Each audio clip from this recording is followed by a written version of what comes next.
Good afternoon, ladies and gentlemen. My name is Willem van der Brugge, and I'm the Secretary General of the Confederation of European Probation, CEP. And we are delighted to have you here to participate and share in this webinar. This year, CEP organizes on violent extremism, a webinar with a focus on rehabilitation of former violent extremist offenders. Before we start, please let me introduce briefly our organization. The Confederation of European Probation, CEP, is a non-political, non-governmental organization which brings together probation services from around Europe. Currently, CEP has 35 countries in membership, of which 25 are EU member states, large and small, new and old, from the north and the south and the east and the west.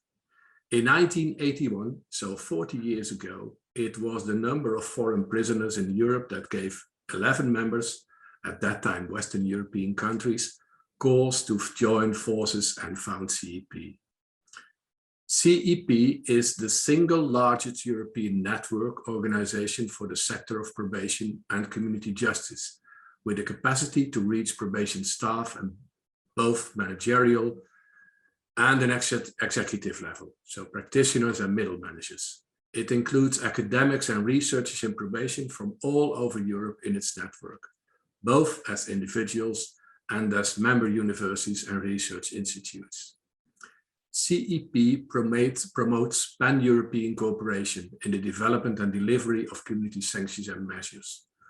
All activities of CEP, from conferences and workshops, publications such as Probation in Europe, the CEP website and the newsletter, are targeted towards the probation sector across all European jurisdictions, specifically towards the member organizations.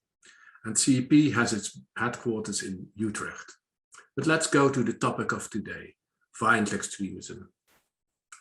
The danger caused by violent extremism in European countries are paramount concerns of the criminal justice systems all over Europe and beyond. Prison and probation programs are two working fields where radicalization as well as de-radicalization meet. It is therefore important that prison and probation programs play an effective role in preventing extremism and raising knowledge regarding de-radicalization, the topic of today's webinar. CEP contributes to EU counterterrorism strategy and EU strategy for combating radicalization and recruitment to terrorism by playing an active role in prison and probation working group of the Radicalisation Awareness Network, better known as RAN, of the EU Directorate General Home Affairs, and by raising awareness on these issues among the CEP members by organizing meetings and events like this. Now let's go back to today's webinar. I hope you all downloaded the program. We have two eminent speakers.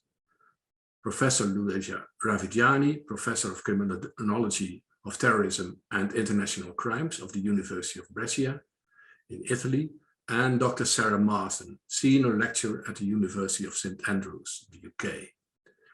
After each presentation, we will take some time for questions and answers. Both speakers will be introduced by Mr. Robert Orell, expert on violent extremism and co-chair of the Radicalisation Awareness Network, RAN. He will also lead us into the Q&A sessions. Good to know is that we will plan a coffee break halfway. And please ask your questions via the Q&A function. CEP's policy officer Mirka Yakasova will keep track on all your questions. Also good to know is that all sessions will be recorded and that we will publish the webinar materials on the CEP website and media for your reference. Robert, I hand over to you. Thank you very much, Willem. A pleasure to be here with all of you for this webinar and this theme. I wanted to start off with mentioning just very briefly about the Radicalisation Awareness Network. Together with Professor Johan Durnesco from Bucharest University, I co-chair the RAN Rehabilitation Working Group, where we gather first-line practitioners in the EU to exchange experience and practice on rehabilitation and exit work, and how this can be done better, or to share experiences on promising practices. Looking at the RAN, the objective of the RAN is to facilitate exchange among practitioners themselves and between practitioners and other stakeholders, to deliver support to both the EU and to its member states, and to disseminate the learning gathered by the RAN practitioners to several audiences. Key elements of the RAN, what's called the RAN DNA, is involving and training first-line practitioners, investing in prevention, promoting a multi-agency approach involving NGOs, communities at risk, victims, informers, to craft programs in tailor-made interventions adapted to the local circumstances. The structures of RAN is that RAN is divided in several different working groups with different themes. I myself, as I said, was involved in the RAN rehabilitation working group, but there is also RAN prison, RAN police, RAN local, RAN mental health, and several others. And there's a pool of experts, and there's a RAN collection of promising practices, a database with hundreds of practices around Europe. And most of all, there's a large range of publications available addressing a range of different topics related to practices around Europe. When we look at the RAN rehabilitation working group, we've been operating for 10 years. Some of the main lessons that we collected together is to create the work or to implement approaches where we focus on dialogue instead of argument. We focus on long-term relationship instead of short-term interventions. We promote and look at voluntary participation and stepwise cooperation. We have a big emphasis on trust building, to create trust between the client and the professional to facilitate the change. And we look at process-oriented and individual procedures. For more information, go to the RAN website or RAN on social media.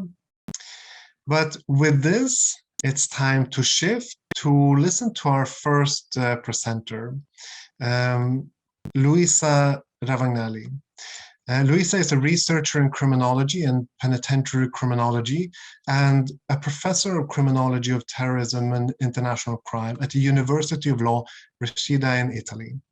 She was an expert judge at the Surveillance Court of Brescia from 2005 to 2015, and she renounced to this position to serve as a prisoner's ombudsman of the city of Brescia. She is a member of several international organizations and committees. She is part of the Radicalisation Awareness Network as an expert since May 2020. She has an extensive experience of the extra-European prison system, developing international projects in the field and strengthening collaboration with universities and public institutions. She is an author of more than 80 publications in the mentioned field. She is a volunteer in prison, authorized by the Italian Ministry of Justice since 1996, and vice president of the NGO, pardon my Italian, Cesera e Territorio, which works for the social rehabilitation of offenders in prison and probation. Luisa, we're excited to hear your presentation on the rehabilitation work with convicted violent extremist offenders outside of prison. The floor is yours. Thank you, Robert. Before starting, I would like to thank CEP for organizing the event of today and for inviting me. So I hope that my presentation will give some ideas for sharing for a discussion at the end. And really, I would like to thank you, CEP, for this interesting workshop today. I will share now my presentation, my PowerPoint presentation, hoping to be able and not to do some kind of confusion. Okay. As Robert already said, the topic of my short presentation will be around the rehabilitation of work with convicted offenders outside of prison. As we all know, in the last year, government almost all over the world have been busy imagining good strategies to prevent and counter extremism. A specific attention has largely been given to the prison environment, but probably a less large attention or interest has been given to the probation field, or about all the offenders that are outside of prison. So what happened with them when we have to imagine rehabilitation strategies? What we know is that due to relatively short sentences and non-custodial measure, the return of radicalized people into society is probably the normality for many countries today. And the Europol data told us that in a few years, many foreign terrorist fighters will come back to European countries. So asking how to manage the rehabilitation of people outside the prison is something that probably will interest more and more all the European countries, and not only at the European level. When we start imagining how to manage with this particular group of violent extremist offenders, the people outside the prison, we probably have to remember that they have our targets must be general, of course, because some of their needs are common to the other, to the common prison population or prison probation or probation population. So we have general outcomes that we should try to reach, and are reaching security and safety in the external community, prevent reoffending, and support offenders' rehabilitation and reintegration in the society. But as you can see, these targets are, of course, in common with the general population when we talk about prison and probation. When we talk about violent extremist offenders, we have to take care also about some specific targets. And they are to prevent the radicalization of other individuals and or family members, and to prevent the affiliation to existing terrorist groups. So these important targets are, of course, specific of the target group we are talking about. We have also to consider that there are preliminary remarks very important to know when we work with this group. And first of all, we have to be conscious that the first step for a fruitful rehabilitation path is a trusting relationship. Robert has already said that the RAN prison and probation group try to implement relationship based on trust, and we will have time during my presentation to go deep inside this topic, because I think that one of the most important points is the ability of a professional to develop trusting relationship. We have to be aware that imagining rehabilitation strategies or rehabilitation process that are not based on trustful relationship are probably a waste of time.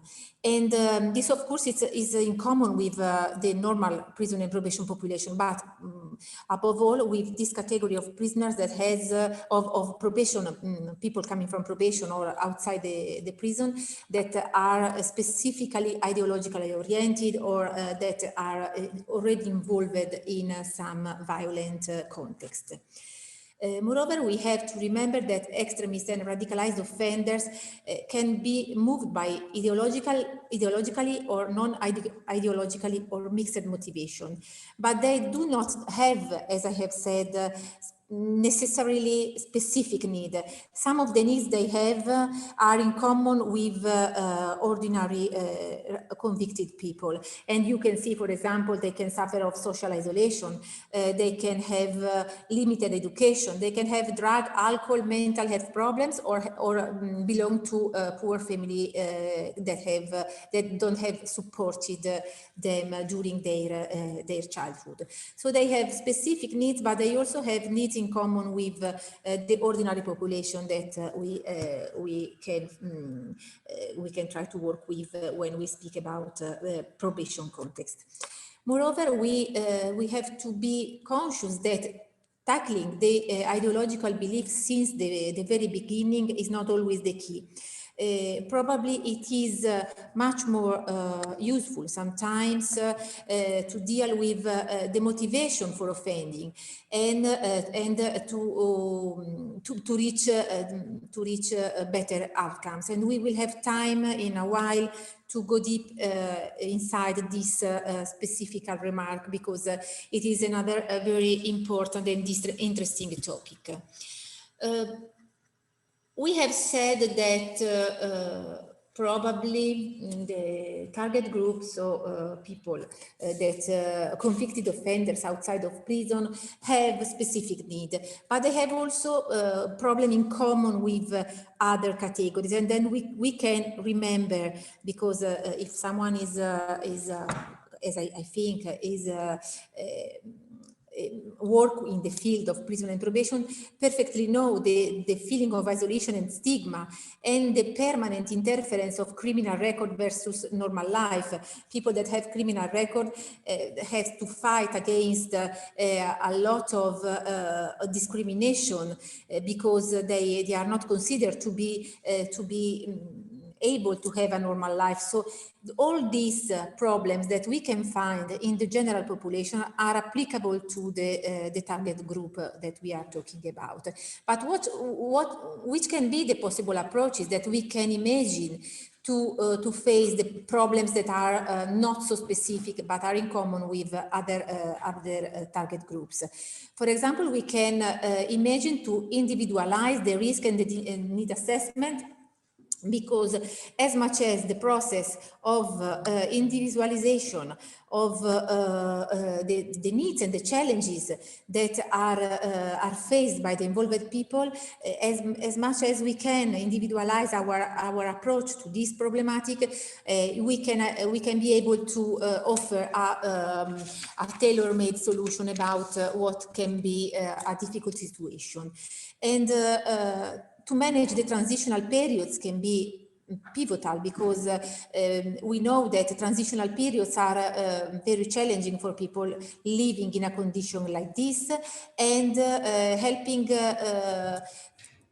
people that live outside the prison to strengthen their capability to face daily problematic situation can be really important.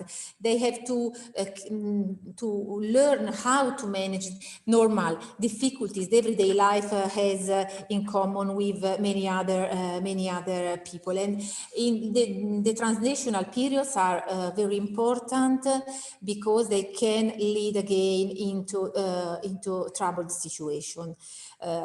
Moreover, the specific care, a specific care must be given to the last phase, because the end of the sentence must not be the end of the path, the rehabilitation and the reintegration path. And if we can imagine exit strategies that can last a certain period, we can also imagine that after this period we have to be able to build something, a kind of fence around this person that can be of help when they have to return to normal life. Again, we have to take care about the help that social and social organization can give the community and the social organization can be of great help when we have to imagine the last period, the last phase of the reintegration path. The community, the outside community is a strengthening point of all the skills acquired during the rehabilitation path. If people are not in the condition of being supported from the community, the external community, they probably won't be enough, will not have enough force to face a real change in their identity. We have also to consider that when we speak about people outside the prison, we can find some, or better, many advantages and disadvantages working with prisoners inside the prison or people outside the prison, and some of them are in common. What we have in common with these two groups of people, first of all, as we have said, we have to imagine that rehabilitation is a path.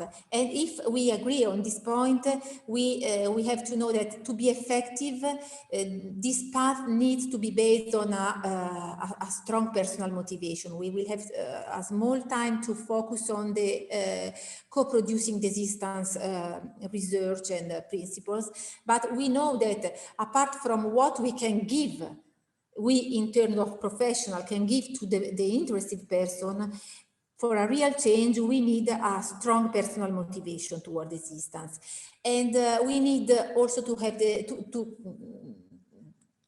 we need to use the positive approach of significant others. We know that significant others in literature is well written that can be everyone, can be someone that is linked with a family relationship or a friendship relationship, but a significant other can be even a professional that can help the person to find the real motivation for the change. And when we think about the significant other, we have to imagine to give the possibility to build social bonding that can be really useful during the whole path. Moreover, we can focus on the fact that, as I have said, the rehabilitation path has not an end. We can't imagine to identify the starting day and the last day of the rehabilitation path. The path is more or less long as the life, the whole life. So we have to be able to give instruments, tools, efficacious tools to face everyday lives and to face changing that the everyday life can offer.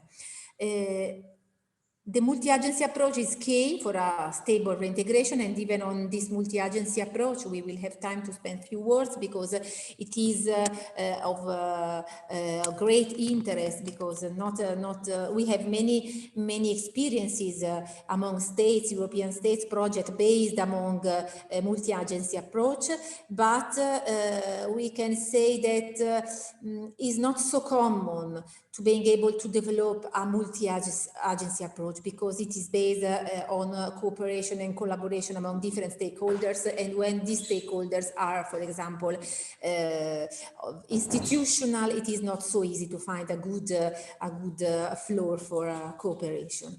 And then, of course, they need to apply a risk need assessment that is tailor-made and take into consideration the specific need of the involved person. We said that we must imagine to work with offenders that are outside the prison. And why they are outside the prison? We can have different reasons why we can find violent extremist offenders convicted outside prison. You can see in this slide that they can serve the last part of their sentence outside the prison, so they have spent a specific part inside the prison, and they are entitled to have to see the application of an alternative sanction, for example, or they have been directly sentenced to probation or to other community sanction measure. and they can be directly outside the prison, not leaving the prison even for one single day. Or they can be, or we can imagine to work with violent extremist radicalized offenders that are not sentenced at all. And these three categories present different needs, of course, and present different challenges. But what we have to imagine is that we need to consider some elements that can be the gender, the age, and the involvement of the interested person inside the radicalized group, if there is a kind of involvement. We need to collect specific info about all these situation, and we do not have to forget about converted people. Converted people, for example, when we speak about violent extremist offenders motivated by religious ideology, of course. In this case, in this specific case, we have to consider that convert people have completely different needs. And from people that are, for example, native of this specific religion. In this way, we must understand that the analysis and the consideration of the whole path that lead to the conversion can give us a lot of useful information. Of course, we need to be aware that for each one of these three different groups, we have to put into practice different kind of approach.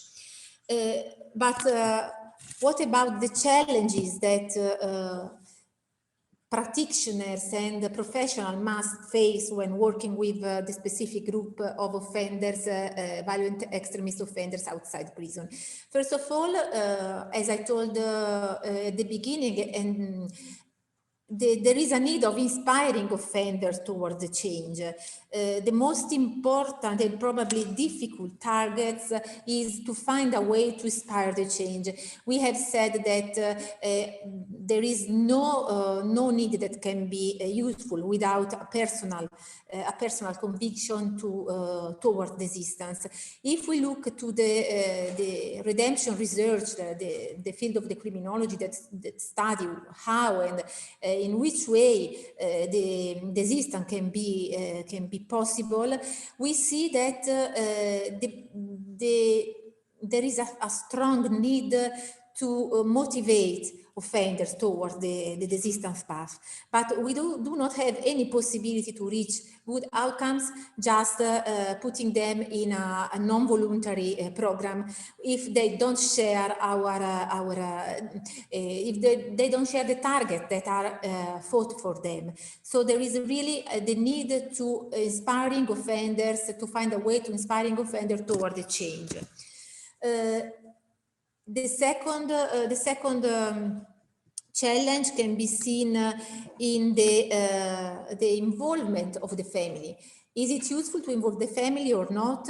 And you have quite a long list of pros and cons, but we can resume it just saying that every single case must be considered in a different way, in a specific way, because the family can be a good instrument, a good tool for supporting the rehabilitation path, but can be the problem against the good outcomes of the rehabilitation path. So we have really to investigate which kind of role the family has in the life of the interested person. And this can be a good starting point when looking for significant others. So if we can't find significant others inside the family, because the family is the problem, for the way you can, for the reason you can see, you can read in this slide, we will have the need to find other significant others that can be substitute of the family member that are not available.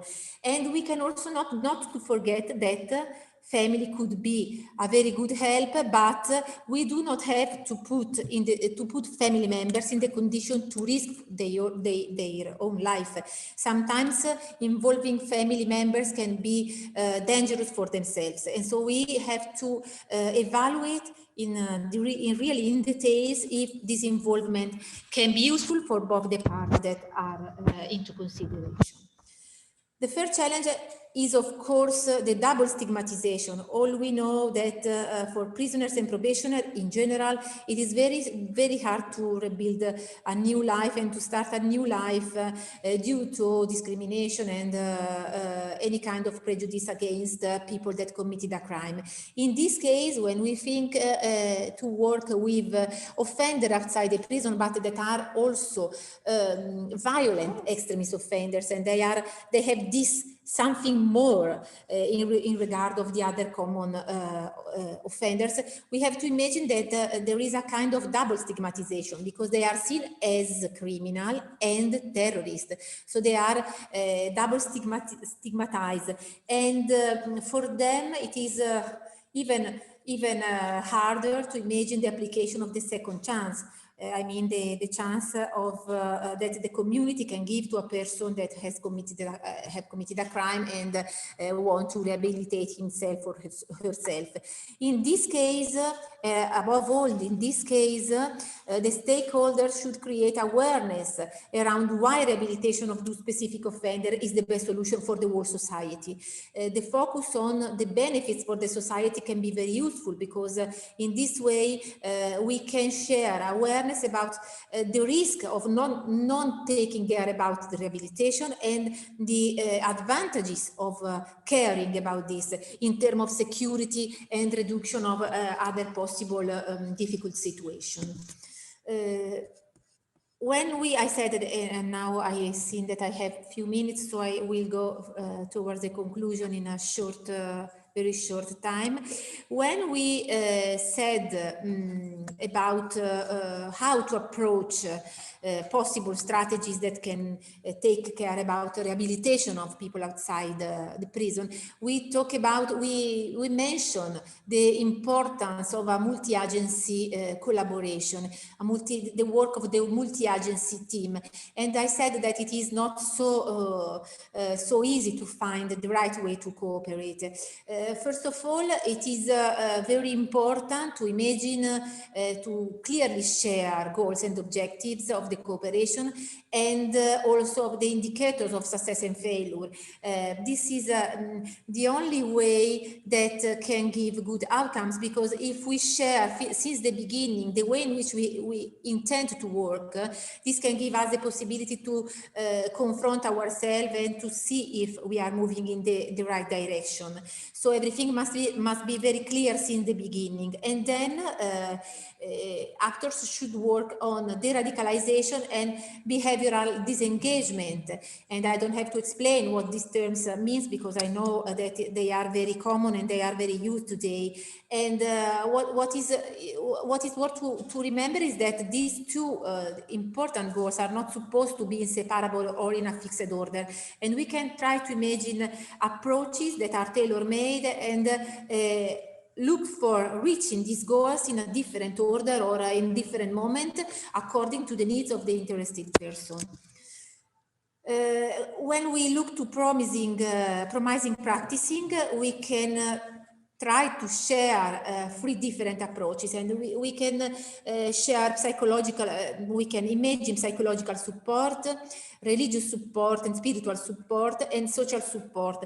These 3 different approaches, of course, can be found in all the literature and the huge amount of papers that also Robert told us at the beginning. We can find them on the RAN platform, or also in the other, in the relevant literature. We have many examples of how to imagine psychological support, religious and spiritual support, or social support. But normally the most important approaches and projects are based on these 3 different ways. And then another important point, again mentioned by Robert, is is to understand in which way the interested person enter in a rehabilitation program. Is he or she entering on a voluntary basis, or is she or he entering depending on judicial decision? Because this makes a huge difference when we think, when we remember what we said before, when we said that the motivation towards the change is very important. If someone joined the project voluntarily, probably it will be easier to find a way to go really through a rehabilitation path. But if the involvement is just based on a judicial decision, is it not impossible? But of course, it will be very, very hard to reach stable and lasting outcomes. It will be from the practitioner side to find a way to motivate the change, as we already said. So this important difference is really to be taken into consideration when we are imagining how to go on with the rehabilitation path. And I will close with some final recommendation, but then we will have time to go deep inside other topics that I have just mentioned, and I have not spent many words to explain them. So we can try to maintain the focus on disengagement. So the behavioral disengagement, we must try to focus on the idea that the most important point is to reduce the risk of new violent crimes. So this is, of course, the most important point.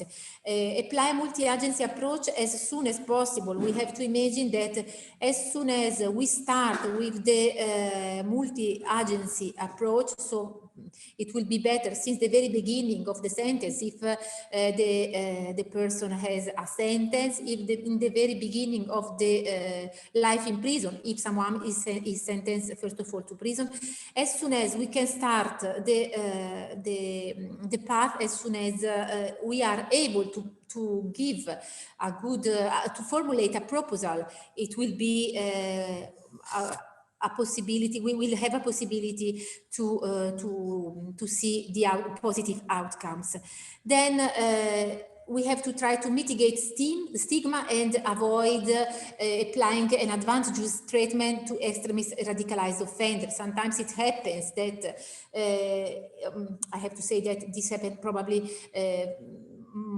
for the most part of the cases for people in prison. The general prison population see violent extremist prisoners sometimes as discriminated in positive. They are always under the attention of professionals. They have different possibilities. So even the discrimination in positive can be dangerous in this situation. Then, of course, there is a need of train and engage communities, families, municipalities, and local authorities. As I said, the involvement of the whole community inside the rehabilitation path can give very good outcomes.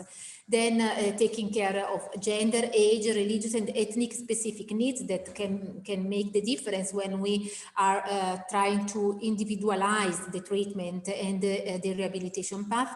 And then, experiment and try to implement the use of restorative justice, and trying to consider also the role of the victims in this rehabilitation path, according, of course, to all the relevant laws that has been already applied at European level. I have finished my time now, and I want just to say that I'm available for any kind of question or just to comment about what I have presented. Thank you very much. Thank you very much for that presentation, Luisa. Very, very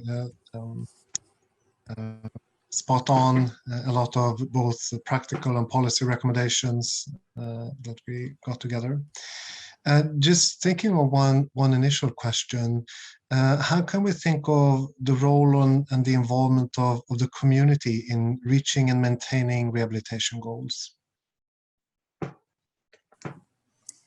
This is, thank you, Robert. I think that this is, of course, one of the most difficult targets. If we know the prison and probation context, we know that we need the community, the involvement of the community always when we are speaking about rehabilitation after a sentence. We have the same problem with ordinary sentence people, but in this case, even the situation is even worse because terrorism is just saying the word terrorism or violent extremist give a sense of insecurity, and there is no possibility to find someone, or a very little possibility to find people that are interested in being involved. But I think that there are many possibilities for example, involving schools, involving all the educational levels, schools starting from the very young guys to the university students, and asking them to be involved in a change, in a real change of perspectives. Of course, this kind of approach can ask a long time to see the outcomes, of course, but we have to start from somewhere. And for example, we have many projects that are based on the educational level. Reaching the students is just the first step for a changing in the long period. Then we can imagine also to involve specific categories. For example, if we are aware that some discrimination problems develop themselves inside the working place, we can try to develop a relationship with the higher level of the working categories, and try to spread the idea that working together against the radicalization, we can reach some targets. Otherwise, if the community thinks that there are just police and practitioners that are entitled to work on this field, we will lose the battle. There is no way to reach some good outcomes if the community is completely outside the rehabilitation path.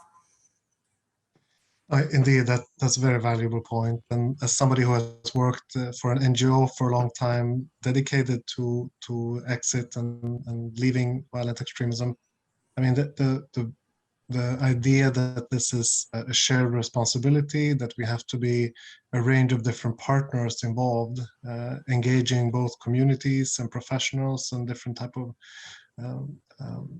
stakeholders is really essential. And I think one of the challenges here might also be communicating about this. So how do we communicate in a way that we in a sense sell this to the receiving communities or the partners? Continuing with questions, we have a few. What can probation do regarding multi-agency cooperation?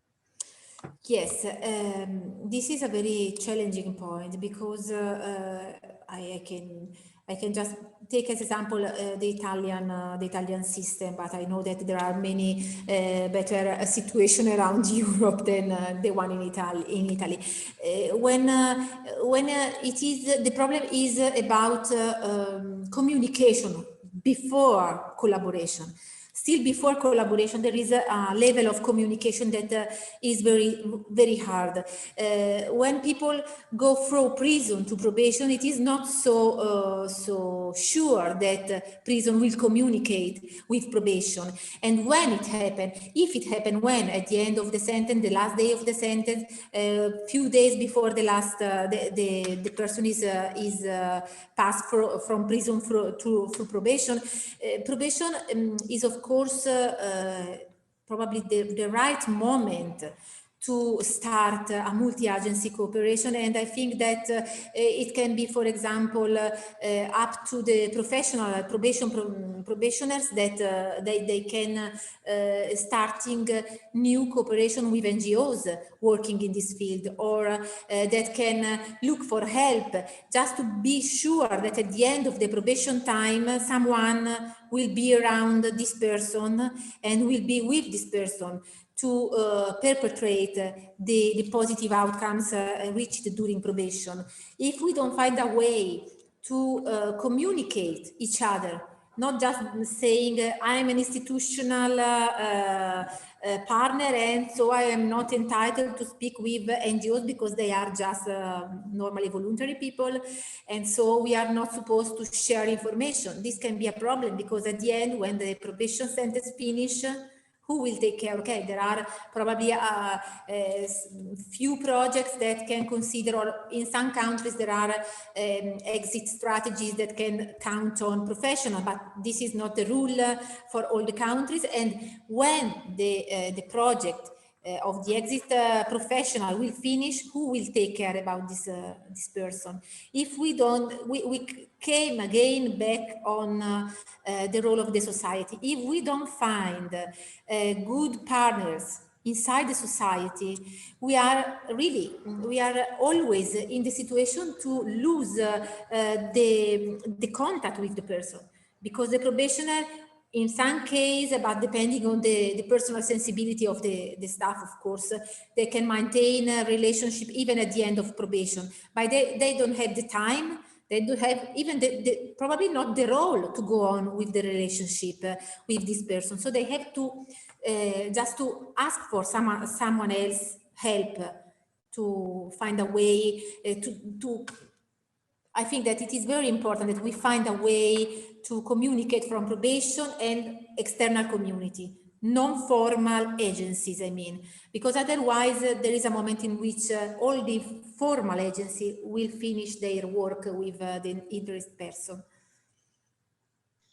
Oh, indeed, and so many valuable points there, because I think usually we have to be a bit proactive in this as well. We have to be proactive to identify and see it, because it's very seldom that organizations actively seek up this type of cooperation or this target group, but instead we as professionals has to reach out and to proactively identify and perhaps even help organizations to understand what is their role and what could they do and how could they help to support. So it's also the educational aspect of creating awareness. What is your role and how can you help?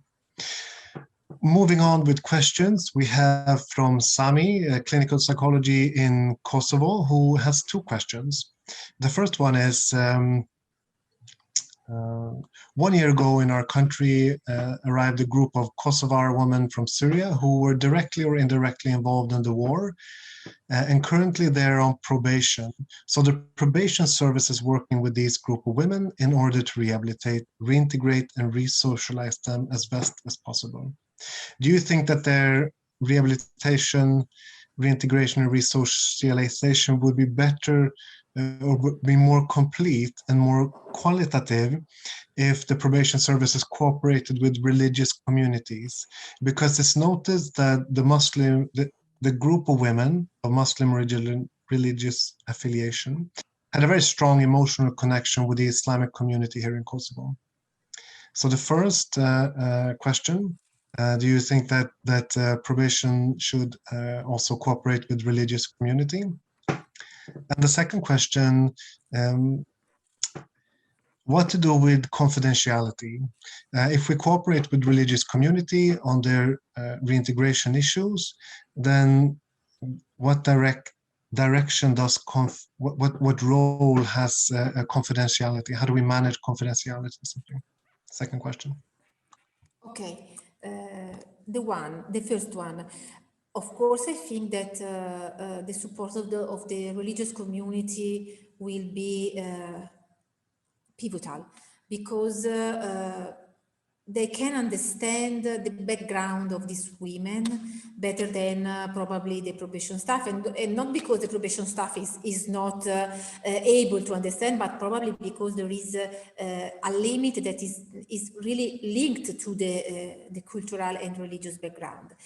And I also think that in any case, not only also in this one, in all the case, not also in this one, the connection with the community to which they more or less belong, the interested person belong, is it's really important, because in this way we grant a future for these people. As we said before, we don't have only to focus on the moment in which they are under our supervision, because this period can last 1 year, 2 years, 3 years, but at the end they will move somewhere, and they need to have a link with a positive community. So we can ask them if they prefer to stay in touch with people that share with them culture and religion, or if they prefer not to involve them.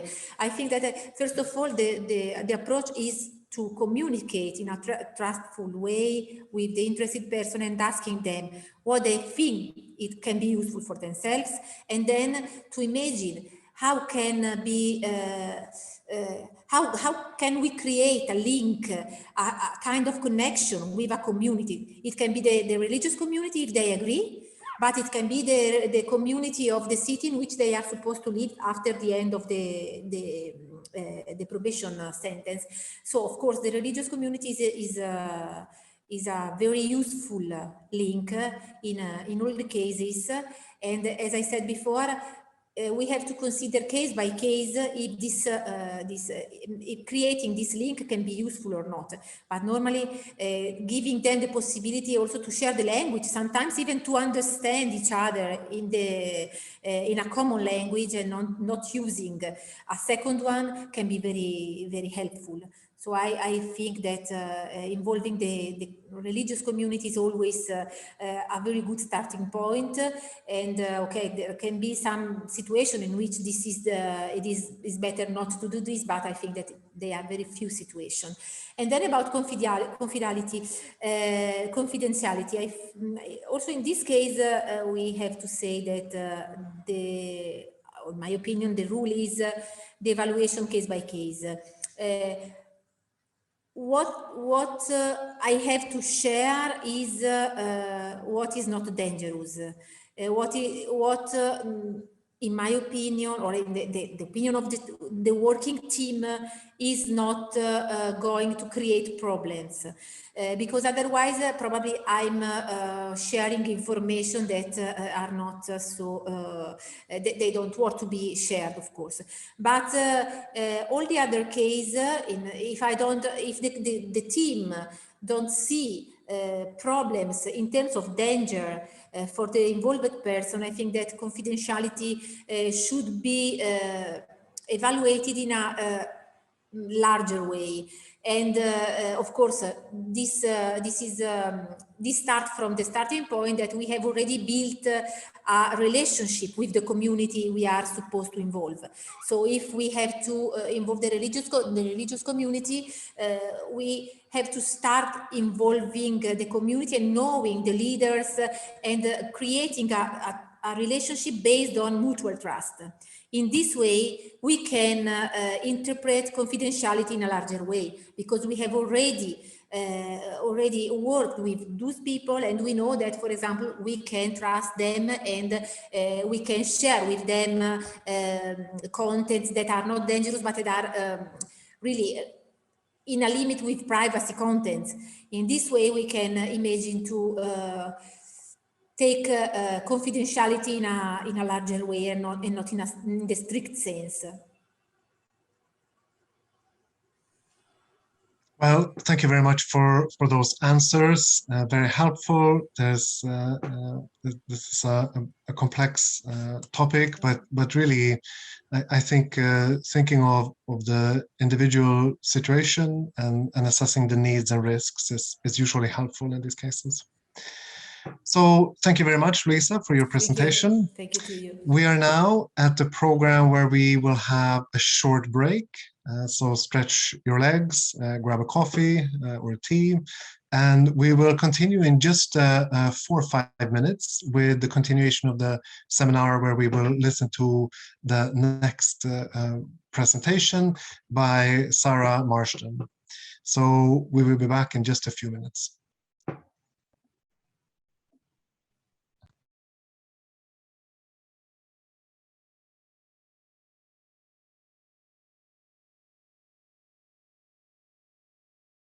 Welcome back from the short break. We're here for the second round of the webinar, where we'll be listening to the next presentation, Desistance from Violent Extremism, Understanding the Research Evidence, by Dr. Sarah Marsden. Dr. Sarah Marsden is a senior lecturer at the Center for the Study of Terrorism and Political Violence at the University of St. Andrews. Sarah's research focuses on violent extremism with an emphasis on global jihadism. Her current work examines contemporary counter-extremism and counter-terrorism policy and practice, focusing on disengagement and de-radicalization processes. Sarah is also part of the Center for Research and Evidence on Security Threats, CREST, a national hub for security research where she leads a work program on the role of trauma in violent extremism and carries out research on protective factors and the constraints on terrorist violence.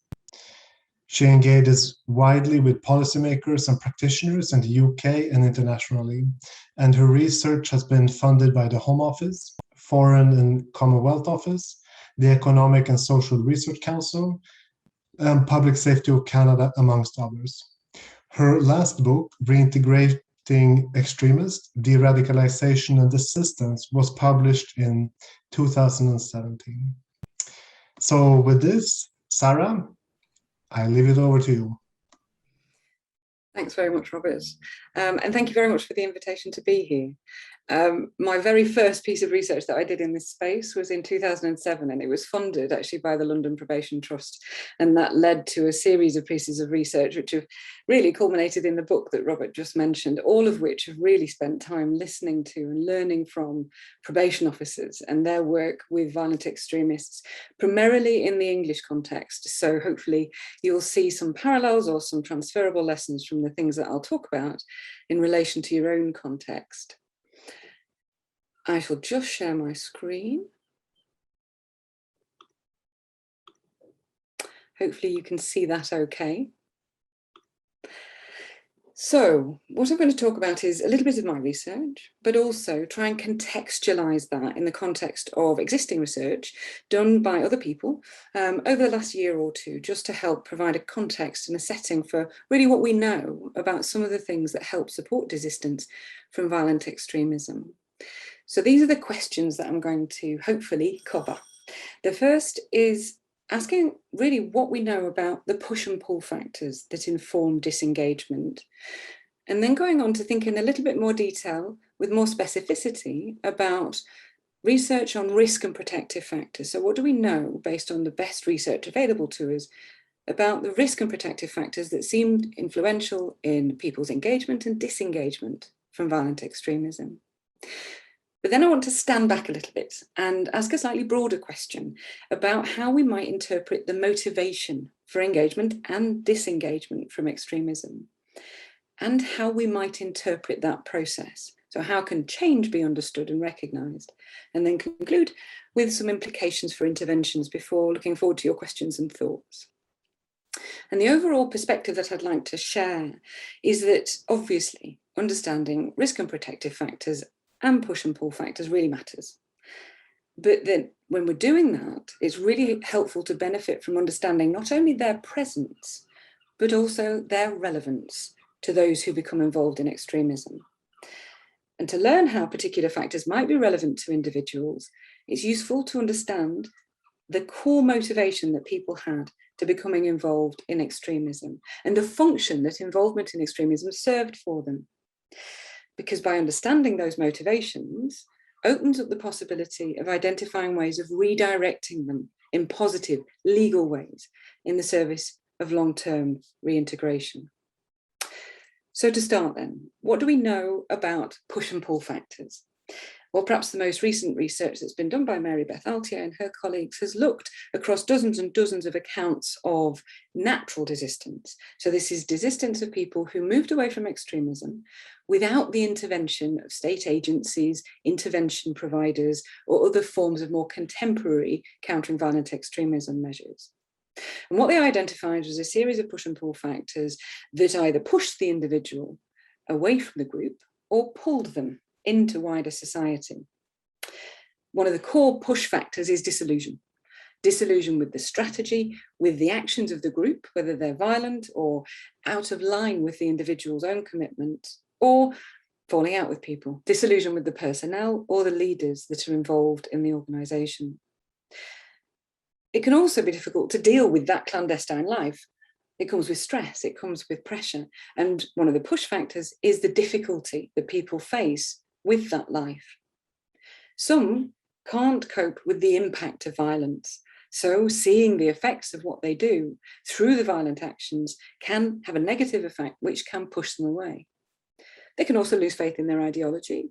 And together, all of those factors can inform an experience of burnout where they essentially want to remove themselves from the stresses and the context that's provided these challenges. But of course, there are pull factors, things that pull people into normal mainstream society. Positive contact with moderates can have a real effect. Employment or educational opportunities, but also if people are employed or they are in education or training, the demands that those jobs have can also pull people away from the extremist group. People want to marry, they want to have a family, and that can be incompatible with engagement in extremist clandestine networks. And of course, having a family and the demands of that can also mean that they've got less time and space, in a very practical sense, to engage in extremism. But of course, there are incentives that governments can provide, including financial incentives or amnesties, which are reflected in the life histories of people who've been involved in extremism. So there's some of the common push and pull factors, but of course, it's never as simple as that. So more recent research has really tried to unpack how those push and pull factors operate. And one of the core factors and things to bear in mind is that they interact both with each other, but also with the investments that individuals have made. What have they given to the group, to the violent extremist network? And therefore, how much do they feel they've got to lose by stepping away? Crucially, the availability of alternatives makes a massive difference. Is there a route out for people? So push and pull factors interact with investments that people make and the availability of alternatives. But they also differ according to groups, according to ideologies. And this research is perhaps more preliminary. It's based on relatively small numbers of people, but Steve Windisch and his colleagues have looked at how disillusion differs according to groups. So, for example, in far-right groups, disillusion can be caused by violence, but that violence is violence enacted within the movement. Disillusion in left-wing groups seems to be more informed by a feeling that the group can't protect its members from external threats, external violence. Those push and pull factors also differ by role. So leaders are less likely to disengage, which makes sense. They've invested more, they've got fewer opportunities to pursue lives outside of the extremist network. Leaders are also more likely to experience disillusion, regret their role in violence, or struggle with the clandestine life. So the key thing to take away from a practical point of view is thinking about push and pull factors needs to be understood in relation to obviously their individual, their role, the type of group they're involved with, and the sorts of alternatives that they perceive to be available to them. Now, again, these factors and this research is based on people who have disengaged without engagement from external actors. A more fine-grained way of thinking about some of these factors which shape involvement in extremism and which help us interpret how and why people move away is, of course, risk and protective factors.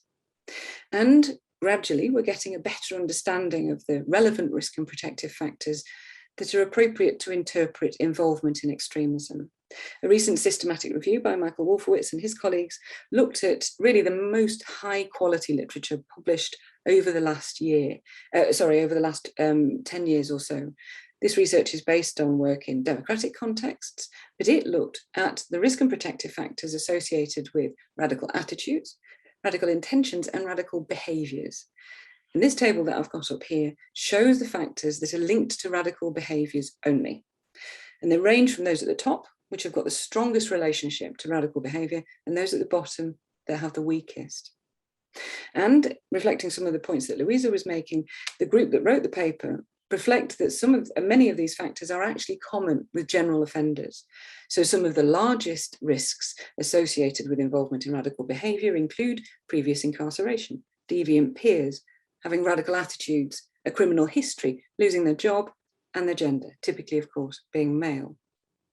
And then there are a series of factors which are still statistically significant, but operate at the medium level. So here we're looking at things like low integration, whether they've experienced violence, whether there's a tendency towards thrill and risk seeking, or low self-control. And then again, still significant, but less so, some of the risk factors at that level think about, and again, reflecting what Luisa was saying in terms of whether people are converts, if they've experienced bullying, whether they're migrants, whether they've been abused, and so on. And there's also a growing interest in protective factors, or those things which mitigate or counteract risk factors. We don't know as much about them. Less research has been done, as you can see. We don't know much. Here we've got recommendations in relation to school bonding, so how connected people feel to their educational establishment, whether they're committed to law abidance, also marital status, whether they're married, levels of education, typically higher education, leads to a greater protective factor, although that relationship is complex. Parental involvement in their lives, and obviously their age, where the older people get, the less likely they are to engage in extremism. So these are all really useful things to understand about the evidence which informs risk and protective factors about involvement in radical behaviour. But in the same way as thinking about push and pull factors, it's important to remember that with respect to risk and protective factors, just because they're present in somebody's life doesn't necessarily mean they are relevant to all those who are involved in extremism. Obviously, not all of the people who hold these characteristics will go on to become involved in extremism. These are findings based on large groups of people, and there are obviously differences between them, which makes that individualized assessment crucial. But there are also geographic differences. So, for example, unemployment was a greater risk factor in Europe than it was in the US, and there are some differences across ideologies. So again, practically speaking, in terms of risk assessment processes, they need to consider not only whether they're present, but how they're relevant to the individuals, and therefore how interventions might help to address or mitigate some of those risk factors. And underpinning that is a question about perceptions of causes and motivations. That is, why are particular risk factors relevant for certain people at certain times into their journey into and out of extremism? And again, practically speaking, interpreting the risk factors that you might see in an individual is made easier, perhaps, if you've got a model for how those factors operate and a way of interpreting why they might be relevant. So I want to just explore that idea a little bit by looking at the dominant models of interpreting motivations and causes for involvement in extremism in the criminal justice context, at least. And they include the risk model and a perhaps less common approach, but one which is gaining ground, the good lives model. So risk and risk-based approaches are, of course, dominant within criminal justice practice, within criminal justice research, and have been for decades. And here, the cause and the motivation for involvement in any kind of illegality or a way of interpreting that process is understood in relation to risk factors. And they're commonly associated with particular kinds of needs, which are often deficits. So, for example, the need for identity, the need for status, the need for domination, the need for employment, for material goods, and so on. And so those risks are interpreted obviously in terms of risk assessment processes and a way of understanding also why and how people become involved in extremism. And the focus is to reduce those risks in the service of public protection. And in terms of violent extremism, of course, they're interpreted in relation to particular kind of risk assessment tools, whether that's the ERG22+ or the VERA. And of course, that remains valuable. It is a really valuable approach, But there are some limitations that researchers have identified with that focus or that heavy emphasis on risk. Broadly speaking, we have less evidence for the specific risk factors which tell us who is more likely to re-engage in extremism once they've been convicted.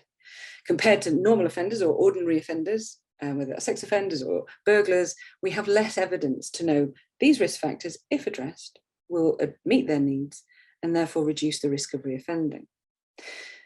They're also very much focused on individual level factors, and all of those points that Luisa was really valuably making about social context aren't as emphasised, particularly in risk assessment tools.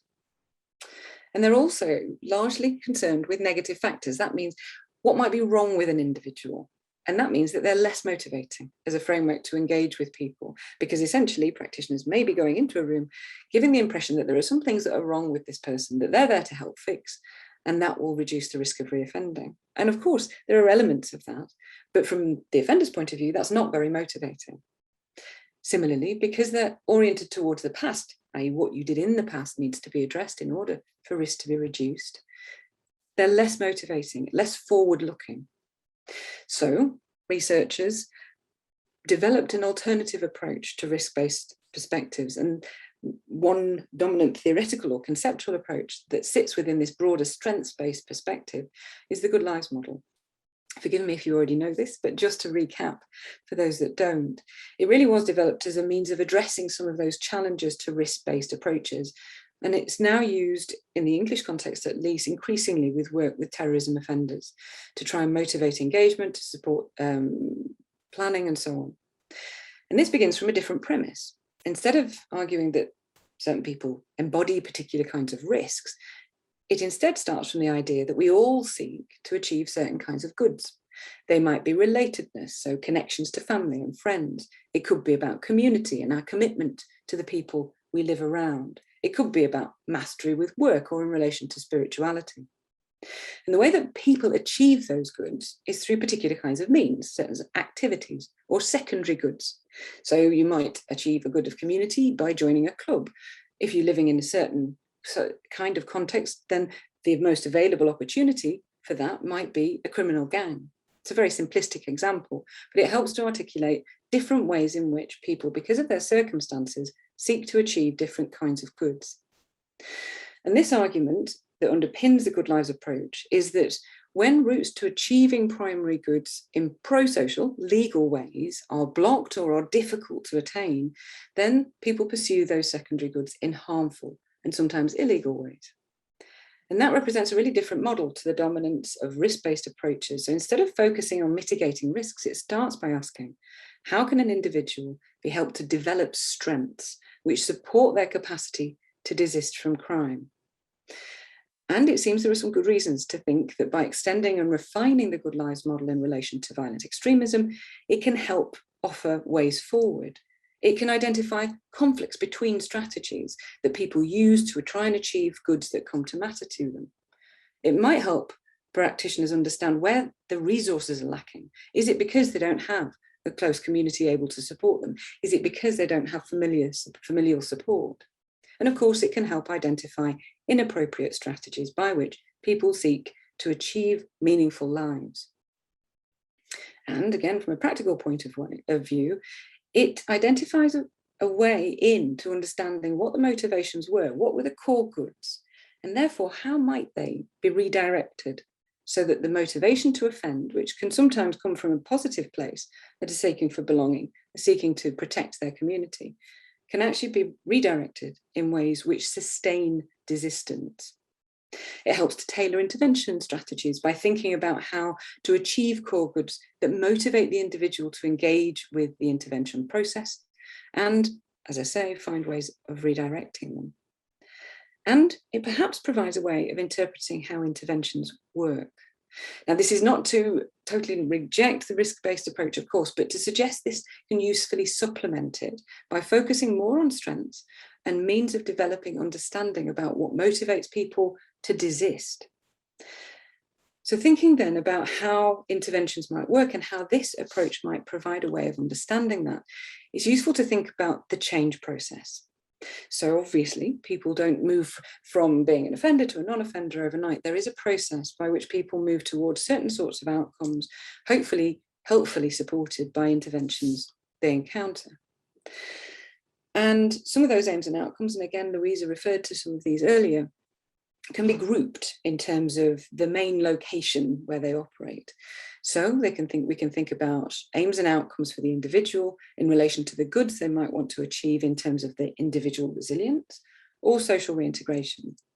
So looking at those in a little bit more detail, and again, in very broad terms, it might be that the individual assessment process and the process of working with the individual identifies psychological issues, health issues, which would benefit from an intervention that provides psychological support.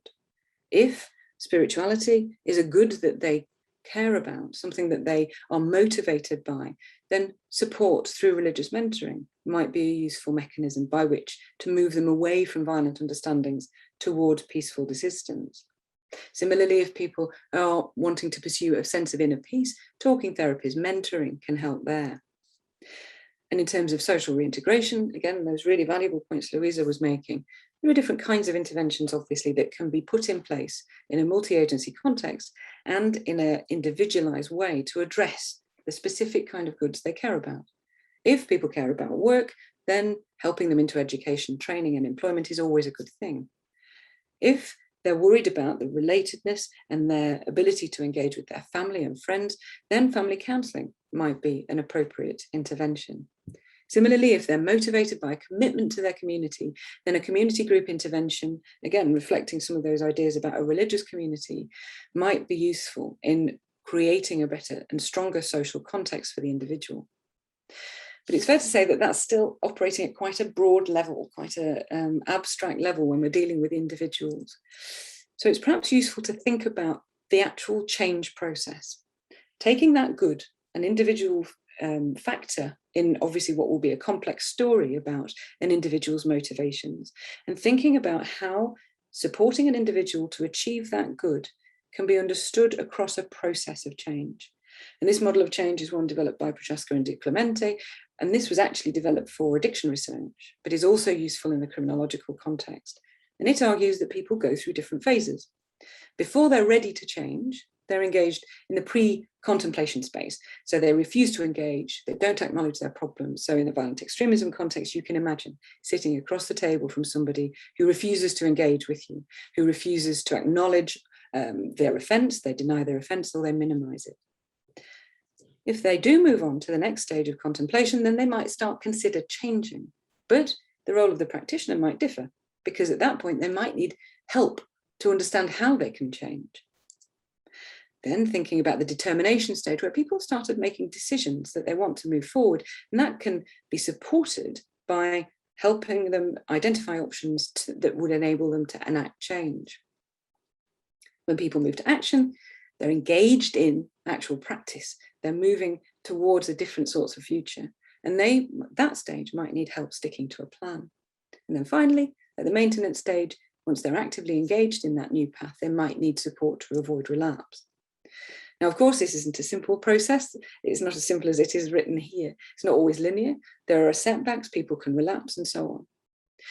But taking that model of change and applying it to one of those goods, so let's think about employment, it's possible to identify how that good might be motivating, but also how it might operate across those different stages of change. So more specifically, what are the mechanisms by which employment might help support positive outcomes? So at the pre-contemplative stage, where they're really not interested in engaging with any kind of meaningful intervention or bringing about their own change, being employed in a job might just limit the amount of unstructured time they've got to engage with, let's say, deviant peers. At the contemplative stage, where they're starting to think, actually, this might be a way forward for me, then the mechanism might be actually more about what that job offers them. It might increase their self-esteem. It might help give them financial independence. And at the decision-making stage, at that point, being employed might actually just raise the costs of re-engaging. They've got something to lose, a job, money, perhaps self-esteem. And then at the action stage, when they're actively engaged and productively engaged in that job, being in a workplace might increase their exposure to dominant norms. So, for example, they might have to interact with lots of people from different identity groups with whom they were previously antagonistic. And then at the maintenance stage, their ongoing involvement in work might nurture that commitment to dominant norms. So for militant extremists who are wanting to destroy systems, having to pay taxes, having to be part of a wider organization might help nurture those dominant norms and create a more safe environment for them to pursue a positive future. But of course, and again, as Luisa referred to, there are significant barriers across that process, which practitioners and researchers have tried to understand. License restrictions, certainly in the English UK context, can be really, really restrictive. So when people are immediately released from prison, they might be in an approved premise. They may not be able to use computers. They're going to be limited in terms of where they can travel. So getting a job can be really, really hard. And of course, the stigma of the offence, having to declare that you are a terrorism offender, which you're required to do certainly in England and Wales, can really limit the opportunities for future progress. So the important thing is to think about the goods that people want to achieve and then interpret the change process through the different sorts of functions it might serve for people. And to recognise that the effort to manage and assess risk can potentially undermine that reintegration process. There's a tension sometimes, not always, between efforts to manage risk, but also efforts to support reintegration. So when we're thinking about those processes, then that helps us perhaps interpret change.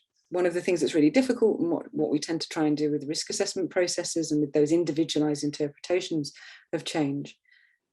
But recognizing it's obviously a long-term process, that the readiness for change shifts over time. And understanding that readiness for change is itself a measure of progress.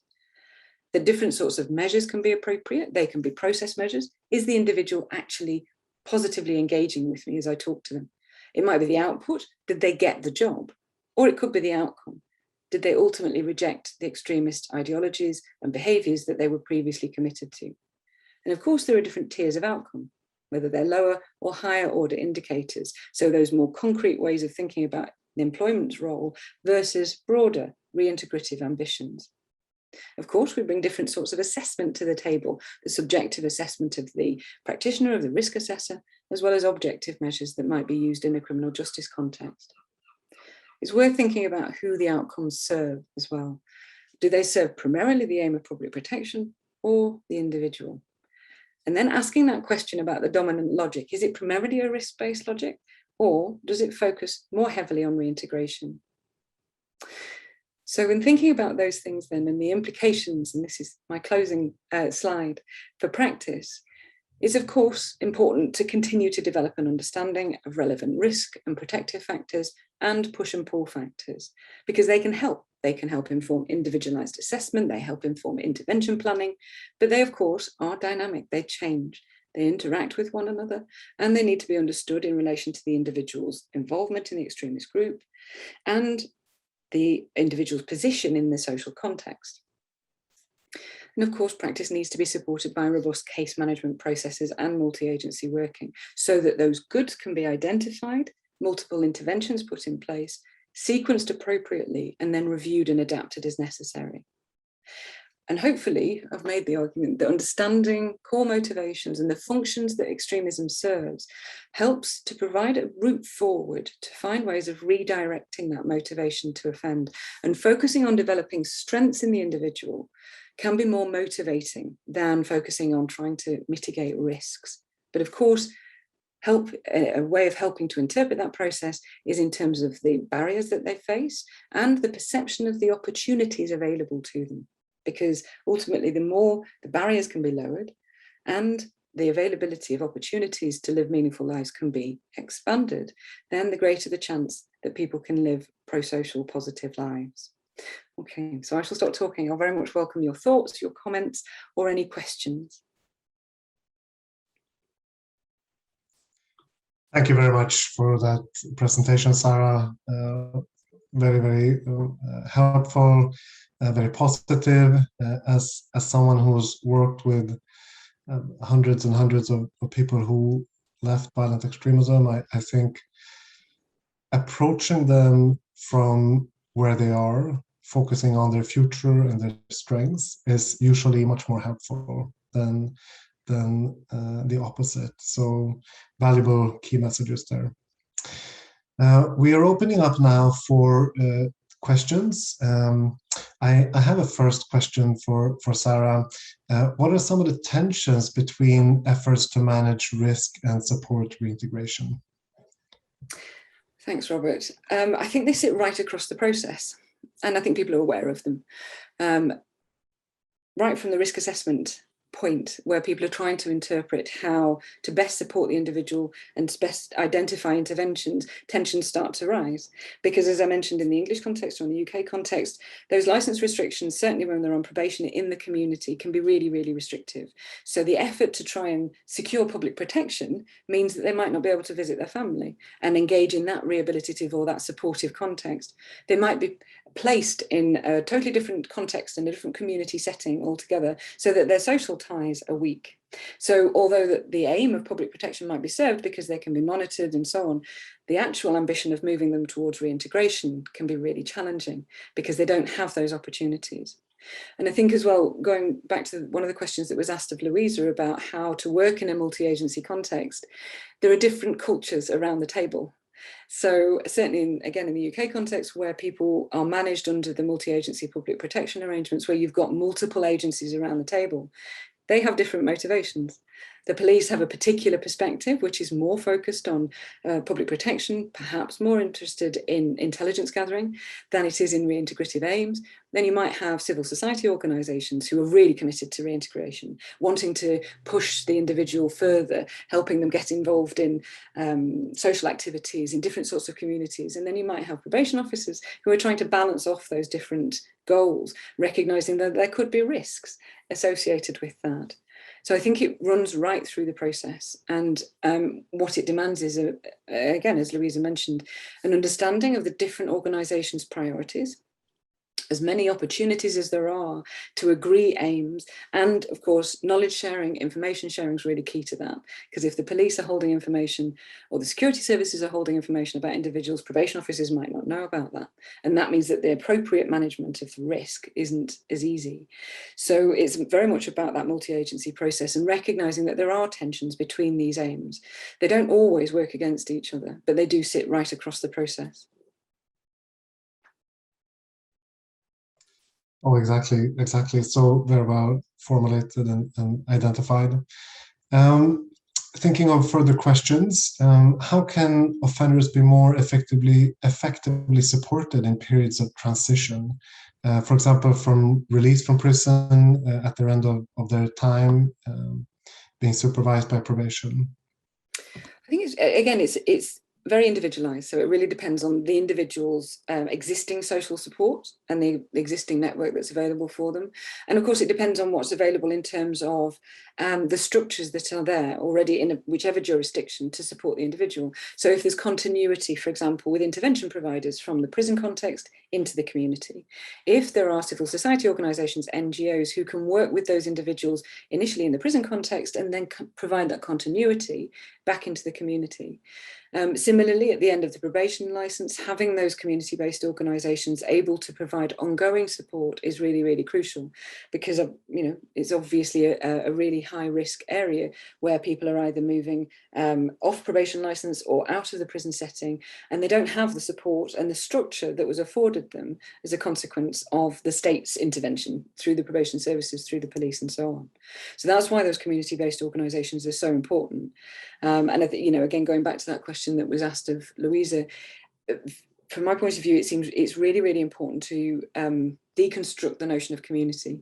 Of course, community is a massive term. It means lots of different things. In the UK context, it's very contentious, and engaging in preventative or countering violent extremism work with community actors needs to be done really sensitively. But I think my own view is that those community organisations need to be identified and supported, and they also need to be the support needs to be structured in quite a sort of a thoughtful way. You can't assume that just because somebody's a CSO or an NGO that they automatically understand how best to work with particular high-risk individuals. So providing them with support, providing them with opportunities to ask questions about confidentiality, how to manage individuals. But of course, it will depend on that organisation's experience and level of confidence and their relationship to the community. I think one of the things which I have been sort of thinking about for quite a long time and raising whenever I get the opportunity is actually to think about constructing communities, which sounds a little bit instrumental, but thinking about, for example, in relation to sex offenders. And again, another really stigmatized group with really complex needs and who communities often don't want to accept. Some research and some practice that's tried to construct communities through circles of support and accountability feel to me as though they might be relevant to the extremist context. So those COSAs, those circles of support and accountability, effectively bring together a group of people from that community. They're the core support for the individual, and then the statutory agencies sit around that. They're obviously engaged in communication and so on, but there is almost a constructed support network for that individual in that setting. And it might be that families already provide that, but if those individuals, if there are certain individuals who don't have that, actually thinking really intentionally about who is going to be at the end of the phone when that individual is struggling for whatever reason seems really important. So I think thinking about transition periods is really high risk, recognizing that support needs to be scaffolded, obviously individualized for the particular needs of the person, but also can be structured in quite instrumental ways, dependent on obviously the social setting, and making sure that everybody's needs are safeguarded and that everybody's well-being is safeguarded. Oh, indeed, and I think this really relates to what we discussed previous on being proactive to identify which partners and how do we craft together the support system that's needed. Indeed. At this point, I would like Luisa to come back to the conversation, and we have a last little bit together. If viewers, please share your questions in the Q&A box, and I think the questions ahead, you can probably decide if you want to answer both or divide in between you. So we can open up here to have both speakers available. So looking at some of the questions, if we, from your presentations, if we think of some key recommendations to both to policymakers on one hand, what are some key recommendations that you would give in how to create policies to facilitate rehabilitation and reintegration effectively? And the second question might be, what type of we talked. One of the focus has really been on trust building. How do we build relationship and trust to be able to affect and influence? And how do practitioners do this? What are the experiences or thoughts on this? So be curious to hear your both speakers come with input here. Okay, I'll start, and then Luisa can pick up and fill in the gaps that I miss. I think in terms of so thinking about, I'm going to focus on more of a practice point of view in terms of that question about what recommendations. I think what's really, really important is that interventions are evidence-based and that they're based on the most contemporary up-to-date research which helps understand and interpret change processes, and that understanding that through a theory of change can be really valuable. So mapping theories of change, which is to say how individuals can be, how that change process can be interpreted and how it can be supported and therefore monitored and adapted, is really, really useful. And through that process, building and monitoring and evaluation, we just don't know about enough in the public domain about how these things work. So actually understanding from practitioners and from those engaged in direct one-to-one work, what works with individuals is really, really key. That also has to be transparent. So the more transparent that evidence can be made and the more independent those assessments can be made, then the better. And making sure alongside that quality standards are met. So that includes working with NGOs, with different civil society organisations, so that the quality standards and the capacity is understood, as well as the actual mechanism by which change might be understood. And of course, people need that holistic, individualised approach. And I think, you know, it was really reassuring actually to hear from Luisa about the emphasis on the social context, because I certainly think in the English context, that's not taken into account. There's a huge emphasis on the individual, what's wrong with them, how to address those needs. And of course, that's necessary, it matters. But it does neglect the social context, the actual capacity individuals have, the resources that they're surrounded by. So I think that's the other thing that I would really emphasize, focusing on the social context and how that might be supported. Do you want to take the questions one at a time, or do you want me to dive into the second one? I think you dive in and Okay, so that question about building relationships and trust, some of the research that I've done, again, and I feel very much like I'm sort of repeating back probably things that probation officers know because I learnt it from you. So forgive me if it seems obvious. But developing trust and demonstrating legitimacy are really, really important. So recognizing that you are a trusted individual, that means completely transparent and open in communications. That means recognizing and trying to nurture that therapeutic relationship, that collaborative relationship. Luisa had a beautiful way of saying it about collaborating towards desistance. But I also think that probation officers in particular are really valuable because they can act as symbolic and practical bridges back to mainstream society by behaving, in pro-social ways, by modeling certain sorts of interpersonal relationships and ways of being with people that they might not engage in, they might not agree with. But modeling that can be really, really powerful. Other things that I've seen work in the English context, at least, using role models and case studies so people can stand outside of their own offence. They can still talk about the offence in abstract, but talking about role models, people who have already moved away, and case studies have been really, really valuable. Doing identity-based work, again, the Healthy Identity Intervention in the UK, which provides a space for people to explore how they got into extremism and how they might interpret their way out. And again, I mean, that point about eliciting motivation is so important. Motivational interviewing is really, really central to that. Working collaboratively and identifying those core motivations, and then just saying, we don't want to deconstruct you. We're not here to de-radicalize you. We're here to help you move towards a more positive future. So I think the only last thing that just came to me was about actually changing and shaping that context. Because people respond really well to changing norms, being in contexts, different contexts with different norms that influence them from the outside in, instead of demanding that individuals change from the inside out. So providing contexts with different sorts of norms, pro-social environments, which again model different kinds of relationships between the individual and the state. I shall then hand over to Luisa. Thank you. I just want to add short things. For the first question, I think that policymakers should be clear, first of all, when designing their programs, and they should share since the beginning what they want to reach and in which way. Everyone should be very updated about which is the role and who is supposed to do what, because otherwise overlaps and at least even situations that are not covered at all should happen.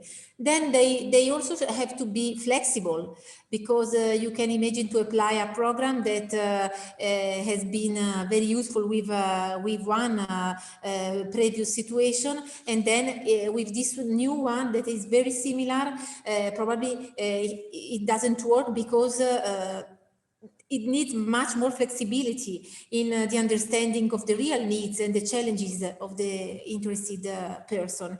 And then I think that it is very important to share the targets and the outcomes.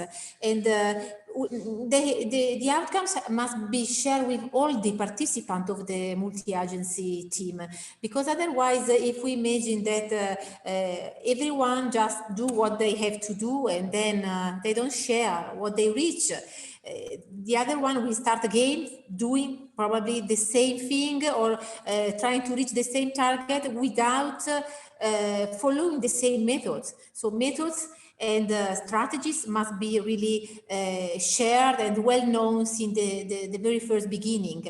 And if it means starting from the first day in prison, following the period in probation, then the final phases of probation, and then the involvement of the community organization, it would mean that we have to imagine this whole path since the very beginning. And I completely agree with Sarah, the social dimension is important. It's important to involve community sanction organization, but it's important to train them, to train and to offer support, because I am a voluntary as well since quite a long time in prison, and I perfectly know that sometimes people that work in the voluntary or in charity organization fix to change the world just because they want, or just because they are they really believe that it is possible, but they need to have specific and very well and very good training on the specific target of population that we are working on, and which are the strategies that are that have been selected by institutional partners. So we can't imagine an involvement that is based only on the will to change things and to be available. We need to have professionals even in the voluntary world. Otherwise, it is very complicated, and we can risk to create much more problem than we are trying to solve. And about the relationship, I again agree with Sarah that trust is the basic starting point. Probation staff should be able to give trust and to receive trust from the interested partner. Some time ago, I did a research with Ioan Durnescu on the way in which probationers look to the probation staff, and in the Eurobarometer was called, and we worked on this, and we discovered that sometimes probationers don't know nothing about their probationer. It happened, for example, in Italy, because they don't have a very close relationship with the interested person. And if the probation staff doesn't become a significant others, we can imagine to have some problem in reaching targets. I mean that this relationship is probably the most important above all, because they need to find an environment in which they feel to be supported, and not just because these people are doing this kind of job. Then again, I mentioned again what Sarah said. It is very important not to force the change. The change is a path, and probationer and the staff working the rehabilitation has to be able to understand in which position of the path that Sarah showed to us the person is.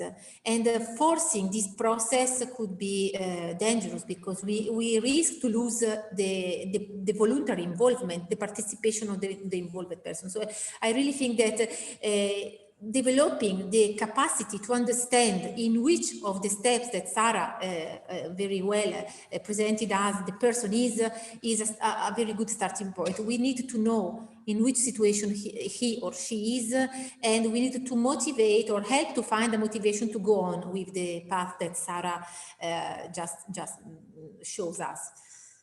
Thank you. Well, thanks for that.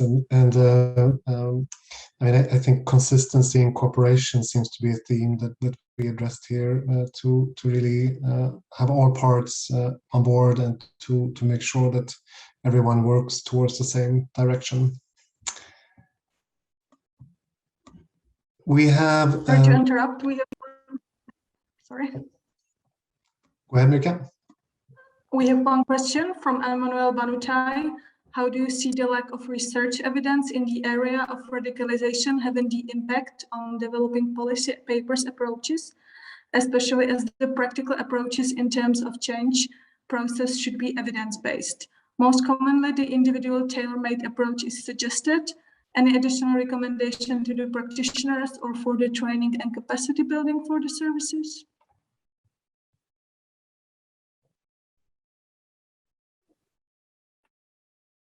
Shall I have a go?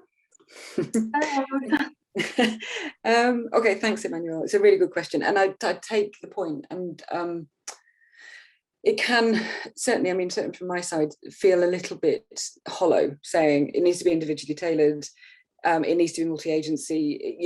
It does feel slightly hollow and less helpful than it should be.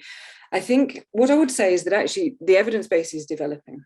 The evidence I showed at the start is based on really quite good research, and we have got a much better understanding now, I think, of risk assessment and the risk factors that are relevant to this process. The way that I think about it is in terms of case management. So being really, really clear at each stage of the process and understanding what evidence we have across that process. So case management process is starting with client identification. So there is research. So if you're thinking about kind of training and capacity building, obviously probation, in the English context, in the UK context, certainly probation staff are dealing not only, as Luisa said, with people who've been convicted of terrorism offences, but also people who've been radicalised in prison, people who are on different sorts of licences and so on.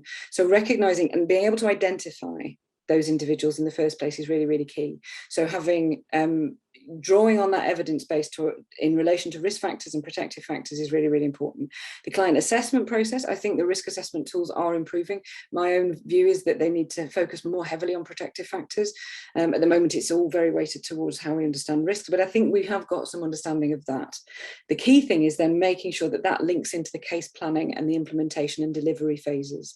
And that's more of a process. So I think that as well as that sort of foundation of research on radicalisation, on violent extremism, and on how resistance operates, it's also got to be understood in relation to the process by which particular jurisdictions operate and how they try and support individuals.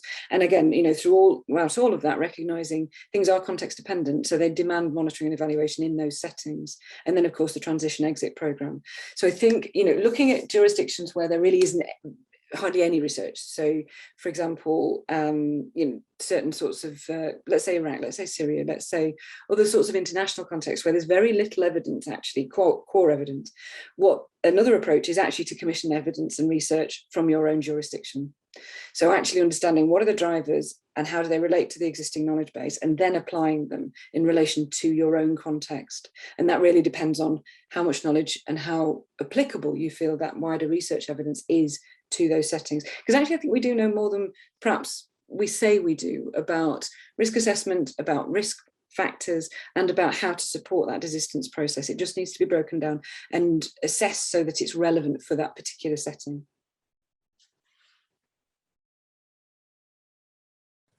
And if I can just add a few words, I would like to say that we are working, we have to having in mind that we are working with a small number of people, because as we know, people that radicalize in prison are a very small number of people, and probationer as well. And if we consider the whole number of possible people radicalized, there is the state of the art of the research is not so bad today.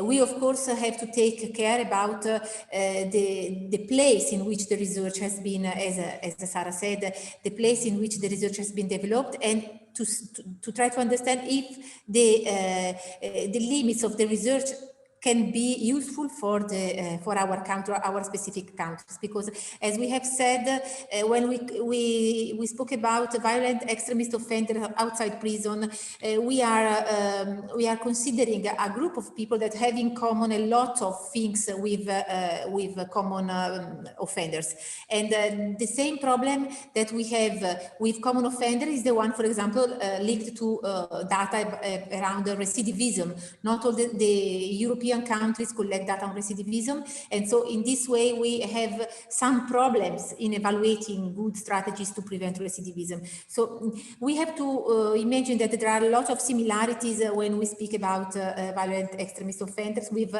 common offenders as well.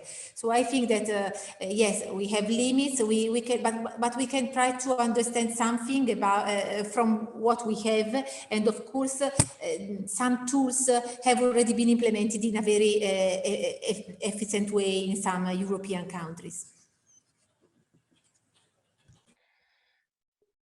Okay, with those words and those questions, we are ready to finalize. So from my part, thank you so much for the very rich, informative, in-depth presentations and discussions. We could spend more hours or days listening to you on these topics. But for now, we are out of our time, and I would like to thank you very much and leave it back to Willem for the closing.